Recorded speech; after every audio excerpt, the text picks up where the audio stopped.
Invest ചെയ്യാന്ന് പറയുമ്പോൾ എല്ലാവർക്കും ഒരു പേടിയാണ്. എന്തിനാ പേടിക്കേണ്ട ആവശ്യം? ഒരാവശ്യവുമില്ല. കാരണം ഞാൻ പറഞ്ഞുതരാം. അതായത് സ്ട്രോങ് ആയിട്ടുള്ള വലിയ 6 കമ്പനികളിൽ നമ്മൾ ഇൻവെസ്റ്റ് ചെയ്യാൻ പോവുകയാണ്. അതാവുമ്പോൾ ഒരു കമ്പനി പൂട്ടിപ്പോയാലും മറ്റ് 5 കമ്പനികളും അവിടെ ഉണ്ടാവും. നല്ല സ്ട്രോങ് കമ്പനികളായിരിക്കും നമ്മൾ സെലക്ട് ചെയ്യുന്നത്. ഇൻവെസ്റ്റ് ചെയ്യുമ്പോൾ നമ്മൾ എന്തൊക്കെ നോക്കണമെന്ന് ഞാൻ പറഞ്ഞുതരാം. ഇപ്പോൾ ഉദാഹരണത്തിന് റിലയൻസ്, നിങ്ങൾക്ക് എല്ലാവർക്കും അറിയുന്ന റിലയൻസ് നമ്മൾ സെർച്ച് ചെയ്യാം. ആദ്യം ഒരു ബ്രൗസർ എടുക്കുക, എന്നിട്ട് ട്രേഡിംഗ് വ്യൂ വെബ്സൈറ്റിലേക്കാണ് ഞാൻ പോകുന്നത്. ഇതിൽ നമുക്ക് ചാർട്ടുകൾ അനലൈസ് ചെയ്യാൻ പറ്റും. ട്രേഡിംഗ് വ്യൂ വെബ്സൈറ്റിൽ സെർച്ച് ഓപ്ഷനിൽ റിലയൻസ് എന്ന് സെർച്ച് ചെയ്യാൻ പോവുകയാണ്.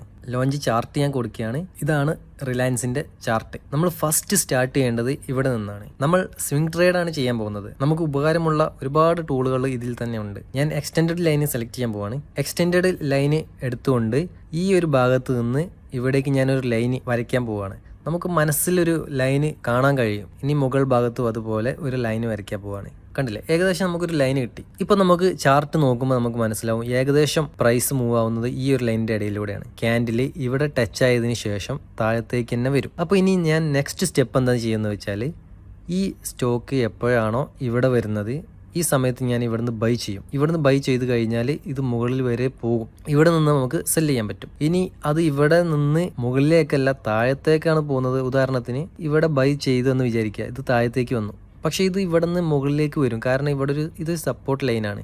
ഇവിടെ നിന്ന് ഈ ലെഫ്റ്റ് സൈഡിലേക്ക് കാണാം, ഇവിടെ എല്ലാം ടച്ച് ആയിട്ടുണ്ട്. അതുകൊണ്ട് ഇവിടെ സ്വിംഗ് ലോ ടച്ച് ചെയ്ത് മുകളിലോട്ട് കയറി ഇത് ഇവിടെ വരെ പോകും. നമുക്ക് ഇവിടെ വരെ പോകുന്നത് കാണാൻ പറ്റും. ഞാൻ നിങ്ങൾക്ക് ഉദാഹരണത്തിന് വേറെ ഒരു സ്റ്റോക്ക് കൂടി കാണിച്ചു തരാം. PI industries. ഇതൊരു കെമിക്കൽ കമ്പനിയാണ്, നല്ലൊരു കമ്പനിയാണ്.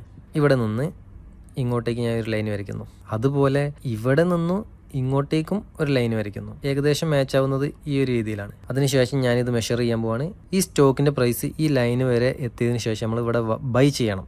അതിനുശേഷം ഇത് കുറച്ച് താഴോട്ട് ഇറങ്ങി അത് നമ്മളവിടെ വെയിറ്റ് ചെയ്യണം. സെല്ല് ചെയ്യരുത്. ഇത് മുകളിലേക്ക് പോയി ഇവിടെ വരെ ടച്ച് ആവും. ഈ സമയത്ത് നമ്മളത് സെല്ല് ചെയ്യണം. ഇവിടെ നമുക്ക് കാണാം 37% ആണ് പ്രോഫിറ്റ് കിട്ടിയിട്ടുള്ളത്. സ്വിംഗ് ട്രേഡ് ആയതുകൊണ്ട് തന്നെ നമ്മൾ കുറച്ച് കാലം വെയിറ്റ് ചെയ്യേണ്ടി വരും. 2 മാസം 3 മാസം ചിലപ്പോൾ 1 വർഷത്തോളം വെയിറ്റ് ചെയ്യേണ്ടി വരും. എങ്കിലും നിങ്ങൾക്ക് പ്രോഫിറ്റ് ആയിരിക്കും. ഇപ്പം നമ്മൾ ചെയ്തത് സ്വിംഗ് ട്രേഡിന് വേണ്ടിയിട്ടുള്ള ടെക്നിക്കൽ അനലൈസ് ആണ്, ബേസിക്.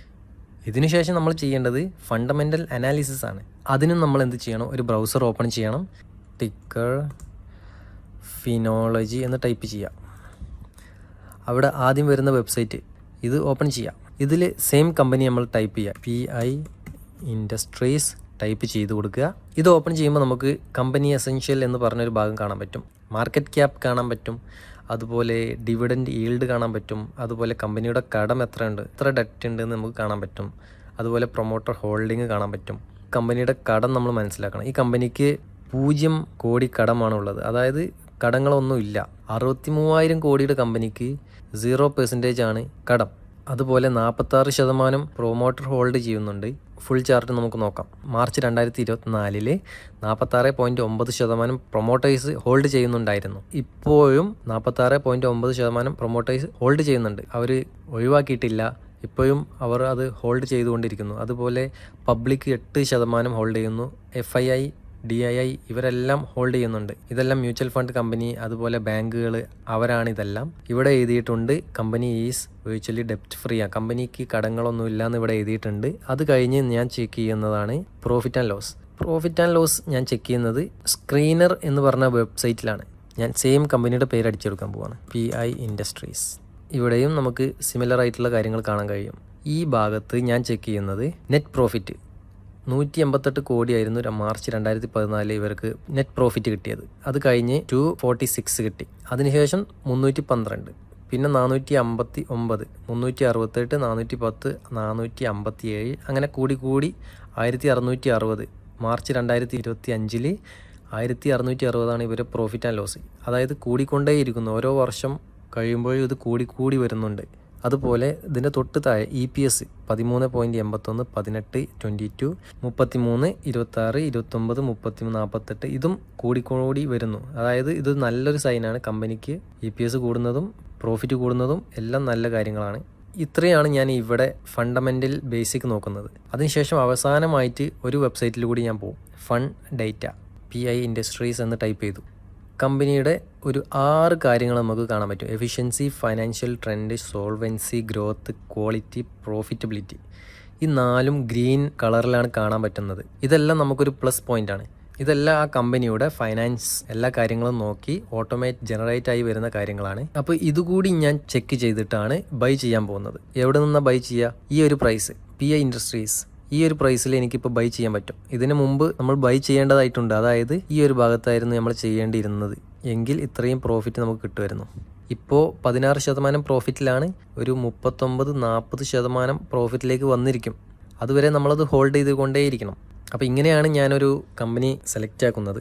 ഇതുപോലെ നല്ല ഒരു 6 കമ്പനിയിൽ നമ്മൾ ഇൻവെസ്റ്റ് ചെയ്തുകൊണ്ടിരിക്കുകയാണെങ്കിൽ നിശ്ചിത സമയത്തിൽ ഓരോ സ്റ്റോക്കും പ്രോഫിറ്റിലേക്ക് എത്തും. നമുക്കത് വിറ്റുകൊണ്ട് ആ പ്രോഫിറ്റ് എടുത്ത് ഇതിൽ കിട്ടുന്ന പ്രോഫിറ്റിൻ്റെ 50%, അതായത് 10,000 രൂപ പ്രോഫിറ്റ് ആണെങ്കിൽ 50% എന്ന് പറയുന്നത് ആ 5,000 രൂപ നമ്മൾ വീണ്ടും സ്റ്റോക്ക് വാങ്ങാൻ വേണ്ടി നമ്മൾ യൂസ് ചെയ്യണം. ബാക്കി വരുന്ന 5,000 രൂപയിൽ 3,000 രൂപ നമുക്ക് എക്സ്പെൻസ് ആയിട്ട് നമുക്ക് വേറെ എന്തെങ്കിലും ആവശ്യങ്ങൾക്ക് ഉപയോഗിക്കാം. പിന്നീട് വരുന്ന 2,000 രൂപ നമുക്ക് ലോങ് ടൈം ആയിട്ട് മ്യൂച്വൽ ഫണ്ടിലോ എവിടെയെങ്കിലും നമുക്ക് ഇൻവെസ്റ്റ് ചെയ്യാം. ഇങ്ങനെയാണ് ഞാൻ ഇൻവെസ്റ്റ് ചെയ്യുന്നത്. ഇതിൽ ഞാൻ 5-6 വർഷത്തോളമായി ഇൻവെസ്റ്റ് ചെയ്തുകൊണ്ടിരിക്കുന്നു. ചില സ്റ്റോക്കുകൾ താഴെ ലോസിലേക്ക് പോയിക്കൊണ്ടിരിക്കും, എന്നാലും ഞാനത് സെല് ചെയ്യാതെ പിടിച്ചു നിൽക്കും. കാരണം 6 കമ്പനിയും സ്ട്രോങ് കമ്പനിയിലാണ് ഞാൻ ഇൻവെസ്റ്റ് ചെയ്തിരിക്കുന്നത്. അതുകൊണ്ട് എനിക്ക് പേടിക്കേണ്ടതായിട്ടൊന്നുമില്ല. റിസ്ക് നമ്മൾ എടുത്താൽ അത്രയും പ്രോഫിറ്റ് നമുക്ക് കിട്ടിക്കൊണ്ടിരിക്കും. 6 കമ്പനിയും ഒരുമിച്ച് പൂട്ടിപ്പോവില്ല. നമ്മൾ ഒരേ സെക്ടറിൽ ഇൻവെസ്റ്റ് ചെയ്യാതെ ഇൻവെസ്റ്റ് ചെയ്യുമ്പോൾ ശ്രദ്ധിക്കേണ്ടത് പല സെക്ടറിലായിട്ട് ഇൻവെസ്റ്റ് ചെയ്യുക. ബാങ്കിങ്, അതുപോലെ chemical sector, manufacturing sector, automobile sector, ഇങ്ങനെ പല കമ്പനികളിലായിട്ട് ഡിവൈഡ് ചെയ്തുകൊണ്ടേയിരിക്കണം. അടുത്ത ഇൻവെസ്റ്റ് ചെയ്യാൻ പറ്റുന്ന ഒരു കമ്പനിയുമായിട്ട് ഞാൻ വീണ്ടും വരുന്നതായിരിക്കും. ബൈ.